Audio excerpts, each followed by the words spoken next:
औज़ुबिल्लाहि मिनश्शैतानिर्रजीम बिस्मिल्लाहिर्रहमानिर्रहीम रब्बिश्रह ली सदरी वयस्सिर ली अमरी वहलुल उक़दतम मिन लिसानी यफ़क़हू क़ौली सदक़ल्लाहुल अज़ीम। अस्सलामु अलैकुम नाज़रीन, शहज़ादा शौकत प्रोग्राम सनअत व मईशत में आपके साथ। हम पाकिस्तानी महफूज पाकिस्तान में रहना चाहते हैं। हम पाकिस्तानी महफूज पाकिस्तान को मजबूत पाकिस्तान देखना चाहते हैं। ये कभी भी नहीं हुआ कि मजबूत खुद ब खुद हो जाए, पहले हिफाजत की जाती है। अगर एक माली ने पौधा लगाना है, उसको मजबूत तनावर दरख्त करना है, तो पहले उस पतली सी शाख जो जमीन से निकलेगी उसकी वो हिफाजत करता है। इस तरीके से हिफाजत करता है कि जो हवाएं हैं, जो परिंद हैं, जो जानवर हैं, वो उसको खा ना जाएं, उसको नुकसान ना पहुंचा दें। इधर उधर से जो भी उसके खतरात हैं, उसमें से उसको, उस पौधे को बचाता है। वो बचाता बचाता उसकी हिफाजत करता है कि वो एक मजबूत तनावर दरख्त बन जाए। हमने पाकिस्तान की 70 साल से उस तरह हिफाजत नहीं की जिस तरह एक माली अपने पौधे की हिफाजत करता है ताकि वो तनावर दरख्त बन जाए। हम कोशिशें जरूर कर रहे हैं। हम कोशिश कर रहे हैं कि मजबूत पाकिस्तान को मजबूत कहते कहते कि मजबूत कर जाएं, लेकिन कहने से मजबूत नहीं होगा। इसके लिए हमें कोशिश करना होगी। हम 10 करोड़ 11 करोड़ से ज्यादा गुर्बत की लकीर के नीचे, हमारी इकोनॉमी कमजोर है। हमने अपनी इकोनॉमी को मजबूत कर लिया तो हम पाकिस्तान मजबूत पाकिस्तान देखेंगे। वर्ल्ड वॉर 2 में 221 बिलियन डॉलर यूएस ने लगाया। 221 बिलियन डॉलर कर्ज लिया वर्ल्ड वॉर 2 को फाइनेंस करने के लिए। ये इकोनॉमिक वार नहीं थी, इकोनॉमिक वार एक हिस्सा थी, लेकिन ये वर्ल्ड वॉर फिजिकल वार थी।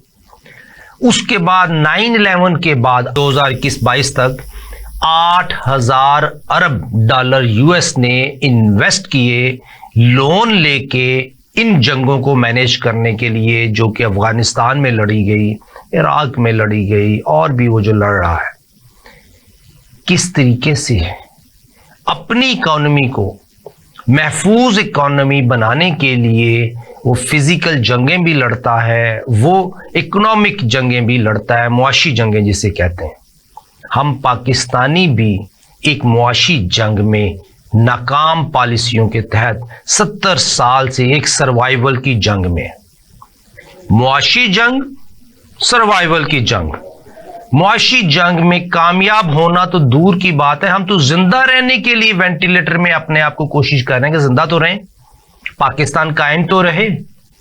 ये है वो हकीकत। इस सिलसिले में हर पॉलिटिकल पार्टी, सियासी मंशूर के साथ मुआशी पॉलिसियां लेके आया करती है। इन मुआशी पॉलिसी में वो अपना विजन देती है, मिशन देती है, और मामलात को बताती है कि हमने किस तरीके से अपने मामलात, मुआशी मामलात ठीक करने हैं। अगर हम थोड़े हिस्ट्री में चले जाएं, 2008 में तो पीटीआई तो फारिग ही हो गई ना, तो वो अपनी एक पॉलिसी के तहत कि हमने ये जंग नहीं लड़नी, ये सियासत नहीं करनी, वो इलेक्शन में हिस्सा ही नहीं लिया, जिसकी वजह से पीपल पार्टी और नून लीग दोनों ही आपस में रहे, जिनका ऑलरेडी समझौता हो चुका। 2013 में नून लीग का मैनिफेस्टो आता है, जिसके ऊपर कुछ अशारिये दिए जाते हैं कि जी हमने क्या क्या काम करना है, लेकिन उन अशारियों से बिल्कुल एज ए फाइनेंशियल इकोनॉमिस्ट मैं आपको बता रहा हूं, एज एन इकोनॉमिस्ट बता रहा हूं कि उसी वक्त पढ़ने के बाद मैंने छोटी सी वर्किंग की और शेयर की पॉलिटिकल पार्टीज में और लोगों दोस्तों के साथ कि हम 250 बिलियन डॉलर प्लस कर्जों में चले जाएंगे, और वो हुआ। 2018 का नून लीग का मैनिफेस्टो, पीटीआई का मैनिफेस्टो, वो देखें, उसमें भी कुछ ऐसे ही इशारे थे कि हम पाकिस्तानी आगे सर्वाइवल की जंग ही लड़ते रहेंगे। अभी जो उड़ान पाकिस्तान एक पॉलिसी दी है एहसन इकबाल साहब ने, मैं इस विजन में बहुत ज्यादा इनको सपोर्ट करता हूं, इसलिए कि इस वक्त ये वो रोशनी की किरण है जिस रोशनी की किरण में हम पाकिस्तानी आगे खुशहाल पाकिस्तान देख सकते हैं। ये वो पॉलिसी है जो छोटी छोटी चीजों को मैनेज करते हुए हम इकोनॉमिक रिफॉर्म्स पाकिस्तान में ला सकते हैं जो कि खुशहाली का ज़ामन बन सकते हैं। मसलन हम पिछले 30 सालों से देख रहे हैं कि जी हमने जीडीपी को 2, 4, 5% की रेंज में रखना है, हम सरवाइव नहीं कर सकते, इससे ज्यादा हम बर्दाश्त नहीं कर सकते, जो कि एक डिसेप्शन था। अभी एहसन इकबाल साहब ने कहा नहीं, जीडीपी जो हमारा जो 2-3% है इसको बढ़ा के हमने 8-9% तक लेके जाना है। खुश आइन बात है, ये पहला स्टेप है, पहला फैसला है उस विजन का जिसमें कि हम पाकिस्तानी अपनी जीडीपी को जब बढ़ाएंगे तो इकोनॉमिक रिसोर्सेज की वैल्यूज एंश्योर होगी और पाकिस्तानियों को रोजगार के मौके मुहैया होंगे। दूसरा उन्होंने कहा कि हमने जीडीपी को इंक्रीज करना है। 2016 में हम पाकिस्तान का जीडीपी, आईएमएफ खुद कह रहा है इसहाक डार साहब से कि हमें यह बताया जाए कि आपके इकोनॉमिक इंडिकेटर्स किधर जा रहे हैं, आपकी जीडीपी का हुजम कितना बढ़ चुका है, जो कि पिछले साल 280 बिलियन डॉलर थी, तो हमारा उस वक्त 300, 350, 400 बिलियन डॉलर तक की भी आवाजें आ रही थी कि हमारा GDP in dollar term 350 billion dollar है, 400 बिलियन डॉलर है। ये रेंज थी, ना आईएमएफ को पता था ना मिनिस्ट्री ऑफ फाइनेंस को पता था, क्योंकि लेटेस्ट इंफॉर्मेशन इनके पास नहीं होती, they have to compile the information. Anyways, IMF ने बाकायदा एक स्टेटमेंट दी कि we are trying to figure out what is the GDP of Pakistan. Anyways, this is history. अब वो जो 300, 350 बिलियन से 400 बिलियन डॉलर का जीडीपी की एक आवाज आ रही थी, धरनों के बाद, नए इलेक्शन के बाद हमने देखा कि हम दोबारा 250 बिलियन डॉलर तक आ गए। अभी जो आवाज आई है कि 250 बिलियन डॉलर, 300 बिलियन डॉलर नहीं, हमने 9% तक बढ़ाते हुए अपनी जीडीपी को मैक्सिमाइज करना है। उसे अगला स्टेप उड़ान पाकिस्तान। हम पाकिस्तानी अपनी एक्सपोर्ट को जो आज 35 बिलियन डॉलर है इसको बढ़ा के 60 बिलियन डॉलर तक लेके जाना है। नाज़रीन, इस ऑब्जेक्टिव को अचीव करने के लिए गवर्नमेंट ऑफ पाकिस्तान को इलेक्ट्रिसिटी की सप्लाई उस कॉस्ट पे मुहैया करनी होगी कि हम इंटरनेशनल मार्केट में जाके compete कर सकें। इस ऑब्जेक्टिव को अचीव करने के लिए किसान को वो तमाम मराहत देनी पड़ेंगी जो कि उनको चाहिए, उनको उन ब्रोकर से, आड़तियों से जान छुड़ानी पड़ेगी। गवर्नमेंट को किसान की जान छुड़वानी होगी उन तमाम प्रॉब्लम से जो वो फेस करते हैं। किसान एक किसान है, फार्मर है, उसने क्या काम करना, उसका काम है कल्टीवेशन, मामलात को मैनेज करना। उसका ये काम नहीं है कि वो फसल के बाद उसको फसल को बेचने की मार्केट में जाके ब्लैकमेल हो। उसका काम नहीं है कि उसको खाद और यूरिया के पीछे भागता फिरे अंधाधुंध। उसको 70% सूद पे उठाना पड़ता है, इसलिए कि उसको कोई किसी भी तरह, किसी भी जगह वो सपोर्ट अवेलेबल नहीं है जो इंटरनेशनली एक्सपोर्टर्स को अवेलेबल है।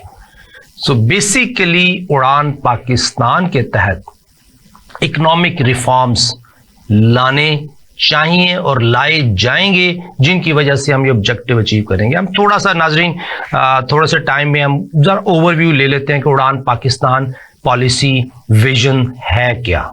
इसके लिए हम पहली शीट पे चलते हैं, देखते हैं थोड़ा सा मामला है कि जी इसकी समरी है, executive summary, introduction, exports, E Pakistan, environment, climate, energy, equity, ethics, 5 E's framework.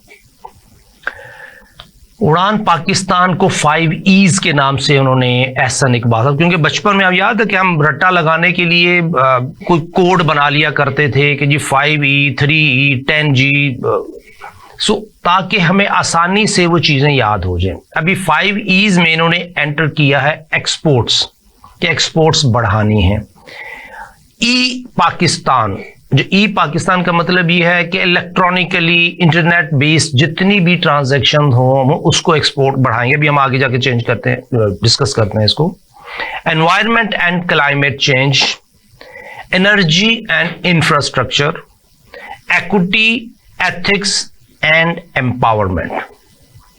और उसके बाद इसके फ्रेमवर्क इंप्लीमेंटेशन के ऊपर बात होती है। ये उड़ान पाकिस्तान के ऊपर छोटी सी एक प्रेजेंटेशन जो उन्होंने दी थी।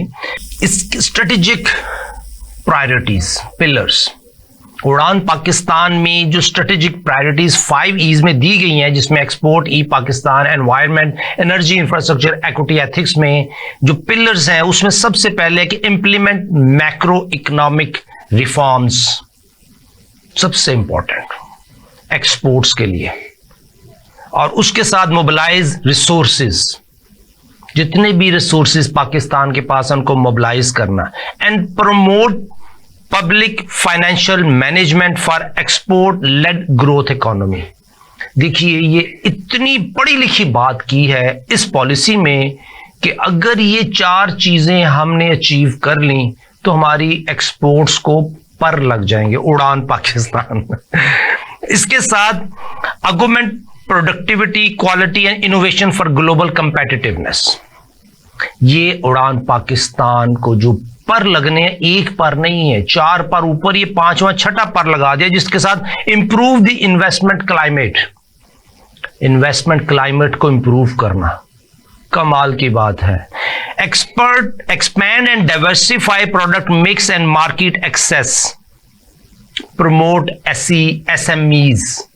ये जो पिलर्स हैं ये हमारी हर पिलर इकोनॉमिक रिफॉर्म के लिए निहायत ही जरूरी है।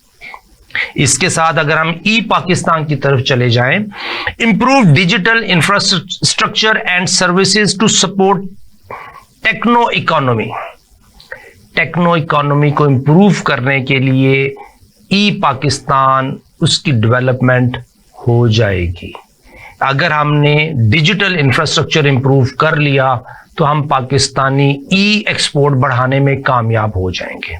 हमारे पास 11 करोड़ के करीब यूथ है, हमारे पास 11 करोड़ के करीब ही गुर्बत के मारे हुए लोग हैं।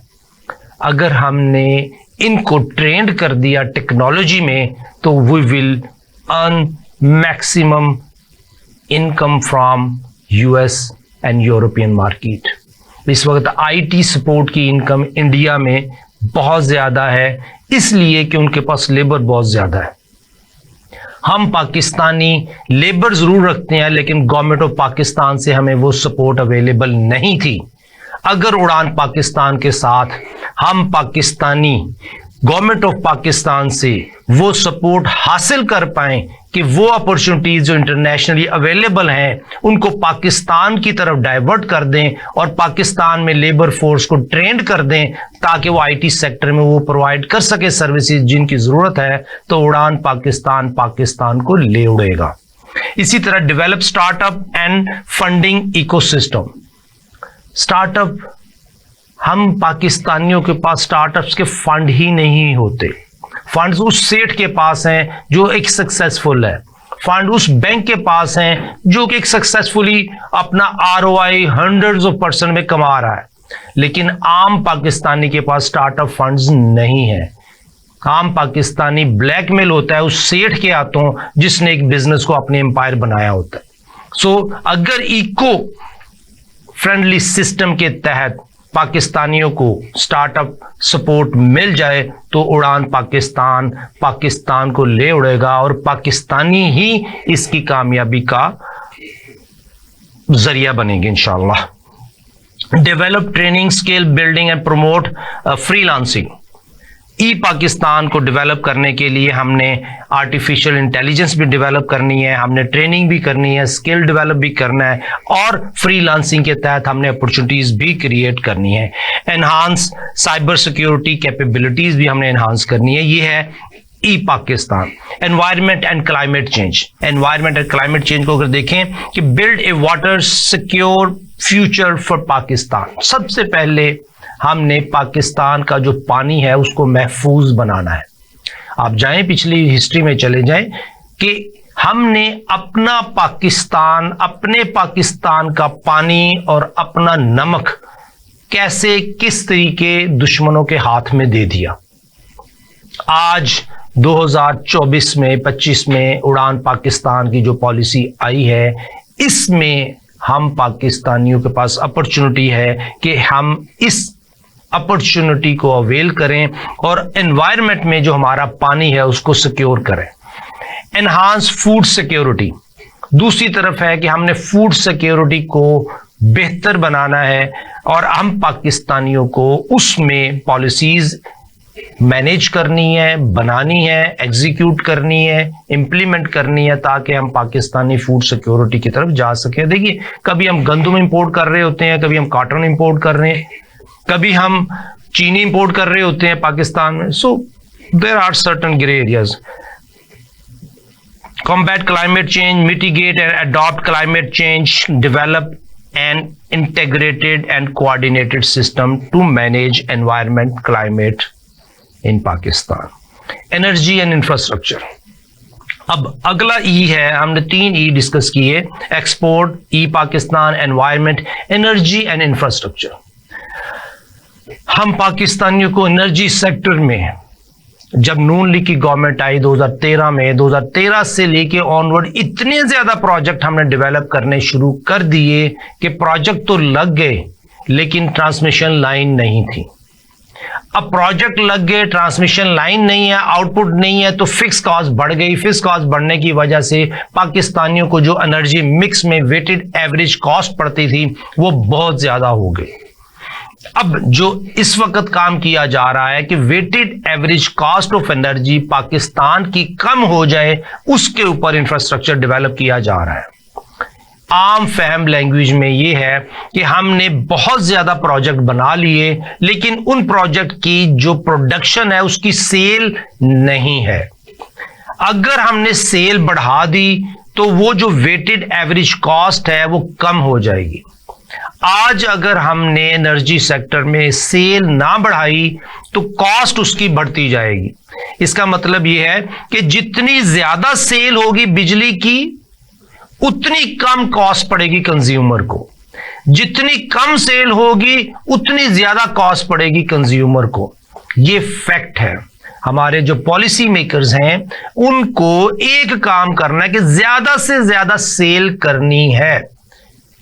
अगर आज हम पाकिस्तान जो 45,000 इंस्टॉल्ड कैपेसिटी है हमारी, उसमें 45 की 45,000 सेल पे लगा दें तो हमारी बिजली सबसे सस्ती होगी दुनिया में। अगर हमने 45,000 इंस्टॉल्ड मेगावाट है और सेल 10,000 मेगावाट हो रही है तो इसका मतलब यह है कि हमारी बिजली दुनिया में महंगी तरीन होगी। क्यों? क्योंकि हमारे वहां खड़े हुए प्रोजेक्ट इंस्टॉल, उसके ऊपर सूद देना है, उसके ऊपर सूदी प्रॉफिट देने हैं, उसके ऊपर हमने कैपेसिटी चार्जेस देने हैं, उसके ऊपर खड़े खड़े के डेट सर्विस चार्जेस, जो इन तमाम कॉस्ट की वजह से हमारे ऊपर बिजली महंगी से महंगी है।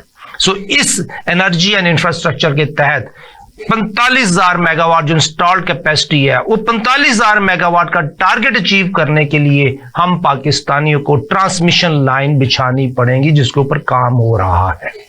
ट्रांसमिशन लाइन बिछ गई तो सेल मैक्सिममाइज करना आसान हो जाएगी। जब मैक्सिमम सेल होगी तो हमारे लिए और आसान होगा कि सस्ती से सस्ती बिजली प्रोवाइड की जा सके। नाजरीन, एक ब्रेक का वक्त होता है, ब्रेक के बाद दोबारा बात करते हैं।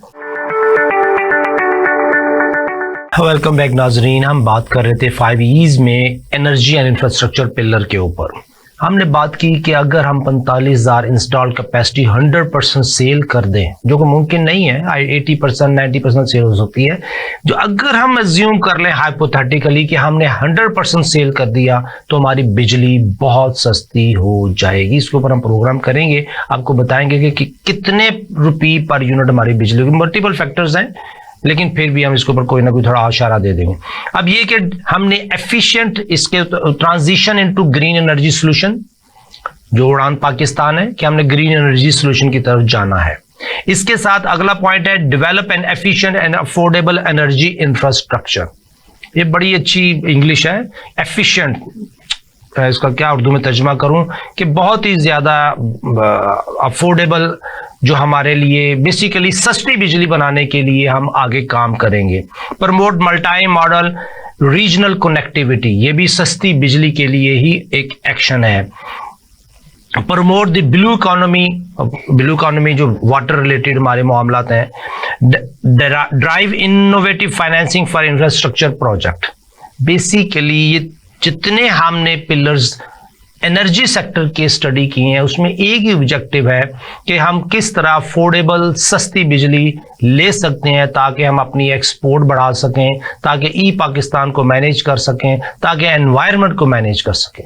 इसके साथ अगला जो ई है वो है equity ethics empowerment. Equity investment अच्छी कि सूदी बेस लोन बेस इन्वेस्टमेंट अच्छी। हम सब पाकिस्तानी मुस्लिम उम्मा हम सब समझते हैं कि एक्विटी बेस्ड इन्वेस्टमेंट होंगी तो पाकिस्तान में तरक्की और खुशहाली होगी। अगर सूद पे लिए हुए कर्जों से आगे काम चलेंगे तो पहले ही दिन वो बिजली जो 10 रुपए यूनिट पड़नी थी वो पहले ही दिन 18 रुपए पर यूनिट हो गई, क्योंकि हमने पहले 10 सालों में सूद उतारना है, पहले 10 सालों में लोन की किस्तें उतारनी है, और पहले 10 सालों में हम अल्लाह के साथ उसी तरह जंग में हैं कि चूंकि पहले 10 सालों में कॉस्ट बढ़ गई, डेट सर्विस के नाम से और पेमेंट्स के नाम से कॉस्ट बढ़ गई, तो जो 10 रुपए वाला यूनिट था वो 18 रुपए पे पहुंच जाएगा। सो हमारे लिए इक्विटी बेस्ड इन्वेस्टमेंट करना आसान है और उसमें बरकत भी। एम्पावरमेंट और उसके साथ एथिक्स ये है कि इस्लाम में मुर्दार खाना तो हलाल है, अगर मजबूर हो गए तो आपको इजाजत है, रुख्सत है। मुर्दार खाना रुख्सत अवेलेबल है कि आप खा सकते हैं। अगर आप मर रहे हैं, आखिरी सांसें चल रही हैं, तो आप मुर्दार खा सकते हैं। लेकिन आप मर रहे हैं, मर जाएं, लेकिन आप किसी का हक नहीं खा सकते। आप मर रहे हैं, मर जाएं, लेकिन आप चोरी नहीं कर सकते, डाका नहीं मार सकते, किसी और की जेब से पैसा नहीं निकाल सकते। एक कुत्ता भूखा मर जाए तो वक्त का खलीफा, वक्त का हाकिम रिस्पॉन्सिबल ठहरता है भूखा मरने से। सो इस वक्त के हाकिम जो कोई भी है पॉलिटिकल पार्टीज में, सरकारी मुलाजिम जो अपने आप को गवर्नमेंट ऑफ पाकिस्तान भी कहते हैं, वो रिस्पॉन्सिबल हैं। अगर कोई भूखा मर रहा है तो भूख से मरना, मर जाना बेहतर है। मुर्दार अवेलेबल है तो वो ले लो, लेकिन चोरी नहीं करनी। हमें इस्लाम में एथिक्स सिखाए जाते हैं कि बड़े की इज्जत करनी है, बड़े की रिस्पेक्ट करनी है, और साथ वाले हमसाए की रिस्पेक्ट करनी है। और एथिक्स सिखाए जाते हैं कि किस तरीके से हमने जिंदगी गुजारनी है किसी का हक मारे बगैर। तो जो आखिरी पिलर है इक्विटी एथिक्स एम्पावरमेंट का, उसमें खुददारी, डिग्निटी, ये बहुत इंपॉर्टेंट है। लेकिन हमारी इकोनॉमिक पॉलिसीज इस वक्त एक आम आदमी की, एक इंसान की डिग्निटी के ऊपर ही वार कर रही हैं, उसकी डिग्निटी को ही मार रही हैं। इस्लाम ऐसा नहीं कहता। आज ये उड़ान पाकिस्तान में पॉलिसी है, पिलर है कि हमने इक्विटी बेस्ड इन्वेस्टमेंट की तरफ जाना है, हमने एथिक्स डेवलप करने हैं, हमने एक्सेस देनी है ऐसी एजुकेशन सिस्टम को कि जिसमें हम एथिक्स सिखा सकें, और एम्पावरमेंट देनी है, चाहे वो वुमेन एम्पावरमेंट है, चाहे पाकिस्तानीज एम्पावरमेंट है। हमने एम्पावर करना है एक आम हमारे पाकिस्तानी को कि वो खुददारी के साथ फैसले कर सके और मामलात को आगे लेके जा सके, चाहे वो किसी भी एजुकेशन है, हेल्थ है, या कोई भी मैनेजमेंट सिस्टम है, ताकि हम सोशल प्रोटेक्शन की तरफ जा सकें और प्रमोट कर सकें वैल्यू बेस्ड इकोनॉमी।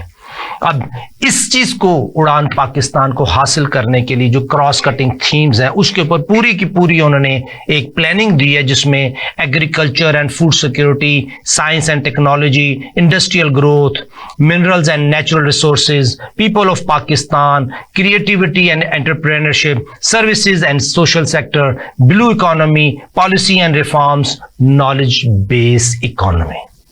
नाजरीन, ये वो पिलर्स हैं जो 70 सालों से हम कहीं मिस कर बैठे थे, गवा बैठे थे।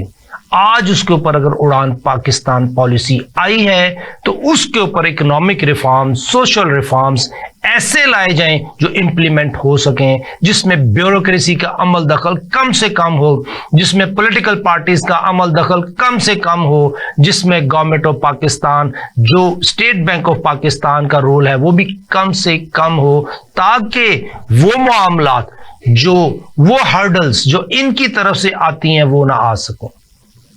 इसी तरह जो एफबीआर का रोल है इस वक्त पाकिस्तान की इकोनॉमी में कि पाकिस्तानियों से मैक्सिमम टैक्स लेना, जो कभी 3,000 अरब नेट इनकम पाकिस्तानियों की थी आज से 5-6 साल पहले, आज वो 11,000 अरब के करीब है, लेकिन फिर भी एफबीआर खुश नहीं है। 3,700 अरब 3,300 अरब 2018-19 में थी, आज 10,800 अरब के करीब है, लेकिन एफबीआर खुश नहीं है। अब इतने 3 गुना बढ़ गई इनकम, नेट इनकम पिछले 6 सालों में, लेकिन फिर भी एफबीआर खुश नहीं है। पाकिस्तानियों से अगर आपने टैक्स कलेक्ट करना है तो पाकिस्तानियों को आपको बिजनेस अपॉर्चुनिटीज देनी पड़ेंगी। पाकिस्तानियों को बिजनेस अपॉर्चुनिटीज इस तरीके से दें कि वो कमाएं और कमाई में से आप टैक्स ले लें। जो इस्लाम में टैक्स सिस्टम है वो ये नहीं है कि आप इक्विटी खा जाएं। इस्लाम के टैक्स सिस्टम में आप इक्विटी के ऊपर ज़कात तो ले सकते हैं, लेकिन इक्विटी नहीं खा सकते। हाँ, अगर कोई उमरा है, अमीर हैं, तो आप उनसे डोनेशन ले सकते हैं, उनसे वो वेल्थ ले सकते हैं, वो एक अलग टॉपिक है इमरजेंसी की सूरत में। लेकिन जब इमरजेंसी नहीं, रेगुलर बेस पे आप इक्विटी को टैक्स की मद में जम नहीं कर सकते। सो इक्विटी को जम नहीं कर सकते। ये है वो उड़ान पाकिस्तान पॉलिसी जिसके तहत हमें इकोनॉमिक रिफॉर्म्स लाने हैं। अगर मैं इसके ऊपर और बात करूं कि क्या हो सकती है सिचुएशन, वो ये कि हमारी कैटेगरीज हैं एक्सपोर्ट की। पाकिस्तान हैज 5 एक्सपोर्ट कैटेगरीज, जिसमें कि एक पहली कैटेगरी है जिसमें टेक्सटाइल, क्लोथिंग, रग्स 4.28 बिलियन और 3 बिलियन एसेसरीज, कॉटन 2.64 बिलियन और नॉन निटेड जो टेक्सटाइल अपैरल है 2.63 बिलियन, सीरियल्स वगैरह 2.21 बिलियन के करीब उन्होंने एक्सपोर्ट कैटेगरीज दी हैं। Exports per capita, US dollar per capita में हम पाकिस्तानी बांग्लादेश से भी नीचे हैं।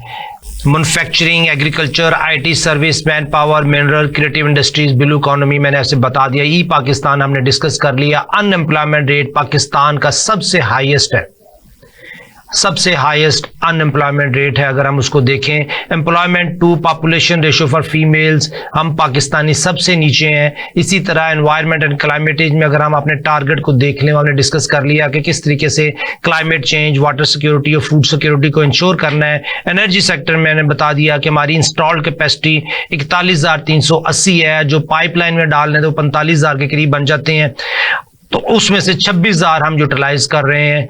और इसी तरीके से जो 5 E's national economic reforms transformation plan 2024-2029 है, उसमें भी पाकिस्तान इस वक्त बिल्कुल जीरो पे है। हमारे से बांग्लादेश हमारे से बेहतर है, इंडिया हमारे से बेहतर है अगर आप उसको देखें। और नेशनल इकोनॉमिक ट्रांसफॉर्मेशन ड्राइवर्स अगर आप देखें, ये बहुत अच्छी एक स्लाइड उन्होंने बनाई है जिसमें कि SIFC एंटिसिपेटेड इन्वेस्टमेंट फ्लोज जो वो कर रहे हैं, वो 29 बिलियन डॉलर की इन्वेस्टमेंट SIFC एक्सपेक्ट कर रहा है कि अगले 5 सालों में होगी, जिसमें से UAE से 10 बिलियन डॉलर, सऊदी अरेबिया से 5 बिलियन डॉलर, कतर से 2 बिलियन डॉलर, अजरबैजान से 2 बिलियन, कुवैत से 10 billion dollar. National economic transformation drivers में हमने SIFC का रोल डिस्कस कर लिया। इसी तरह 5 E's का रोल हमने डिस्कस कर लिया और CPEC 2-5 कॉरिडोर्स मैनेज हो रहे हैं। वो कौन से हैं? एक ग्रोथ कॉरिडोर रखा है नाम, ये आपके सामने स्क्रीन में देख रहे हैं कि growth corridor, livelihood enhancing corridor, innovation corridor, green corridor, opening up corridor. ये वो कॉरिडोर हैं जिसके ऊपर काम हो रहा है। इसी तरह नेशनल इकोनॉमिक ट्रांसफॉर्मेशन यूनिट आप देखें कि इसमें फेडरल गवर्नमेंट ने एक नेशनल इकोनॉमिक ट्रांसफॉर्मेशन यूनिट बनाया है जिसमें ministry of planning development and special initiative है, जो कि प्राइम मिनिस्टर ऑफिस के साथ लिंक करेगा, प्रोविंशियल गवर्नमेंट के साथ अपने आप को मैनेज करेगा और पाकिस्तान की सोसाइटी में जो रिफॉर्म्स इंप्लीमेंट होंगे उसके ऊपर काम करेगा। ये है नेशनल इकोनॉमिक फ्रेमवर्क। इसी तरह अगला public and private sector partnership में आप देखें कि हम किस तरीके से मैनेज करने हैं। Handshake, government sector facilitates, private sector delivers and private sector partnership handshake. आम आदमी गवर्नमेंट ऑफ पाकिस्तान के साथ हाथ मिला सकता है। This is very important. इसमें गवर्नमेंट सेक्टर फैसिलिटेट करेगा, फैसिलिटेटर बनेगा। लेकिन अगर गवर्नमेंट सेक्टर फैसिलिटेशन में अपने करप्ट एम्प्लॉइज के ऊपर सद्देबाब नहीं करेगा तो ये उड़ान पाकिस्तान पॉलिसी भी फेल हो जाएगी। वो करप्ट अनासिर जो डिफरेंट डिपार्टमेंट में बैठे हुए हैं, वो फैसिलिटेशन के नाम से अगर कहते हैं कि जी हमें रिश्वत दी जाए या हमें कंसल्टेंसी फीस दी जाए या हमारे पसंद के कंसल्टेंट से काम करवाया जाए, तो ये एक और उड़ान पाकिस्तान को उड़ने में सबसे बड़ा फेलियर बन जाएगा। गवर्नमेंट ऑफ पाकिस्तान जो इंफ्रास्ट्रक्चर, एजुकेशन और हेल्थ डेवलप कर रही है, उसके साथ security, law and order, regulation, justice and social services provide करने के लिए प्राइवेट सेक्टर को क्या चाह रही है कि वैल्यू एडेड कंपेटिटिव सिचुएशन में वैल्यू एडिशन करें, एक्सपोर्ट को बढ़ाएं और टैक्सेस बढ़ाएं। ये है उड़ान पाकिस्तान। इसके बाद जीडीपी बढ़ता है, 6% तक चला जाता है, उसे भी बढ़ाने की इनकी ख्वाहिश है। पर कैपिटा बढ़ता है, जो आज 1600 है वो 2400 पे लेके जाते हैं। इन्वेस्टमेंट जो आज 13 पे है, 13% ऑफ जीडीपी, वो 17% पे चली जाती है। इन्फ्लेशन जो आज 23% एवरेज है वो 6% पे आती है। एक्सपोर्ट जो आज 30, 35, 39 बिलियन डॉलर तक भी गई हुई है, वो 63 बिलियन डॉलर तक जानी है। वर्कर्स रेमिटेंसेस जो आज 30 बिलियन डॉलर है वो 40 बिलियन डॉलर तक जानी है।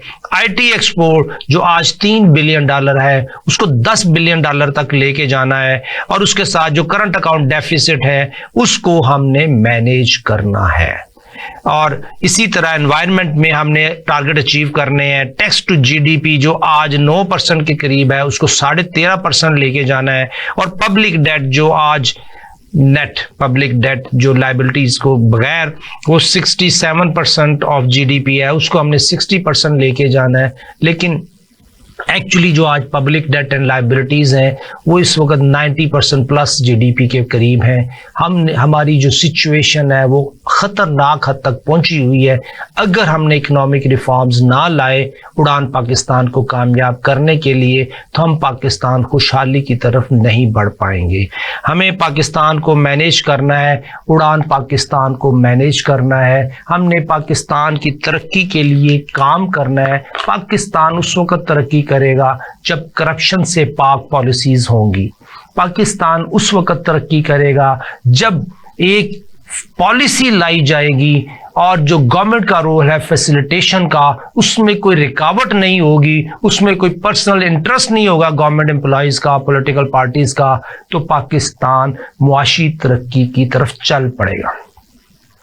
उड़ान पाकिस्तान एक अच्छी पॉलिसी है। अगर इकोनॉमिक रिफॉर्म्स इसकी सपोर्ट में आ गए और पॉलिसीज इंप्लीमेंट और एग्जीक्यूशन में गवर्नमेंट ऑफ पाकिस्तान के जो एम्प्लॉइज हैं, जो अपने आप को गवर्नमेंट ऑफ पाकिस्तान कहते हैं, उनके पर्सनल फाइनेंशियल इंटरेस्ट अगर उसमें रुकावट बन गए तो उड़ान पाकिस्तान एक फेल्ड पॉलिसी होगी। आज 17वें ग्रेड का अफसर, 18वें ग्रेड का अफसर अपनी सैलरी के साथ 150-200 साल में अपने स्टैंडर्ड का घर अफोर्ड नहीं कर सकता, घर नहीं बना सकता। इसका मतलब यह है कि वो भी मजबूर होता है अपने आप को अपने बच्चों के लिए घर बनाने के लिए अपना कहीं ना कहीं फाइनेंशियल इंटरेस्ट रखे। इसका मतलब ये हुआ कि जो मिनिमम सैलरी है एक सरकारी मुलाजिम की, जो मिनिमम सैलरी है एक वर्कर क्लास की, वो और कास्ट ऑफ लिविंग मैच नहीं करती। वैल्यू मिसमैच होने की वजह से पॉलिसीज इंप्लीमेंटेशन एग्जीक्यूशन फेल हो जाती हैं। अगर आपने पाकिस्तान को कामयाब करना है तो हुकूमत वक्त प्राइम मिनिस्टर साहब आपसे ये गुजारिश है कि जो वैल्यू मिसमैच है इसको एलिमिनेट कर दें, खत्म कर दें। वैल्यू मिसमैच खत्म हो जाएगा तो पाकिस्तान तरक्की की तरफ चल पड़ेगा। पहला वैल्यू मिसमैच है कि मेरा जो सरकारी मुलाजिम है, जो ईमानदार है, वो अपना घर नहीं बना सकता। उसको घर बनाने के लिए उसकी सैलरी उतनी की जाए कि वो घर बना ले, ताकि वो करप्शन नहीं करे। मेरा जो लेबर है, जो दुनिया के घर बना रहा होता है, वो अपना घर नहीं बना सकता 100 साल की कमाई के साथ। क्योंकि cost of construction, cost of living जो हमारी वो हाईएस्ट है, और कास्ट ऑफ जो इनकम, वो जो वैल्यू ऑफ इनकम है, वो हमारी लोएस्ट है। पूरी दुनिया में अगर आप देख लें तो हमारी वैल्यू ऑफ इनकम लोएस्ट तरफ जा रही है और कास्ट ऑफ जो हमारी लिविंग है वो हाईएस्ट चल रही है। सो इस मिसमैच को खत्म करेंगे तो हम पाकिस्तानी तरक्की की तरफ बढ़ जाएंगे। ये है हमारा उड़ान पाकिस्तान। इसमें एहसन इकबाल साहब आपके लिए एक मैसेज है, एक रिक्वेस्ट है कि आपने इनिशिएटिव ले लिया। इस पूरी पॉलिसी में क्या चीज मिसिंग है? फाइनेंशियल मिसमैच, ये मिसिंग है। फाइनेंशियल इकोनॉमिक्स की जो वैल्यू मिसमैच की पॉलिसी है ये मिसिंग है। वैल्यू ऑफ इनकम और value of cost of living, ये मिसमैच, इसको कैसे आप खत्म करेंगे? ये मिसिंग है। इसको कैसे खत्म करेंगे? अगर हमने वैल्यू मिसमैच खत्म कर दिया तो पाकिस्तान तरक्की की तरफ चल पड़ेगा। हमारे प्रोग्राम का वक्त खत्म होता है नाज़रीन। उड़ान पाकिस्तान को उड़ा के ले जाएगा तरक्की की तरफ। अगर हम हमारे सरकारी मुलाजमीन जो अपने आप को गवर्नमेंट ऑफ पाकिस्तान कहते हैं, वो इन उड़ान पाकिस्तान के तहत जो पॉलिसीज बन रही हैं उसमें सिंसियरिटी के साथ अपना रोल एज ए फैसिलिटेटर अदा करते रहे, उसमें कोई रुकावट ना डाले, तो हम पाकिस्तान तरक्की की तरफ चल पड़ेंगे। लेकिन अगर एक P3A का head P3A public private partnership का हेड ये कह दे कि जी मुझे ये तो प्रोजेक्ट समझ नहीं आया, इसको किसी आप EY से, अर्न्स्ट एंड यंग से, PwC से इसकी फिजिबिलिटी बना के लाएं तो हम इसको कामयाब कर देंगे। आपने देखा कि PIA का फैसिलिटेटर कौन थे, कंसल्टेंट कौन थे, एडवाइजर कौन थे? Top notch firms. लेकिन PIA प्राइवेटाइज नहीं हो सका। क्यों? क्योंकि फाइनेंशियल इंटरेस्ट कुछ और थे। नाजरीन, वक्त खत्म होता है, इंशाल्लाह मुलाकात करते हैं अगले प्रोग्राम में। अस्सलाम वालेकुम।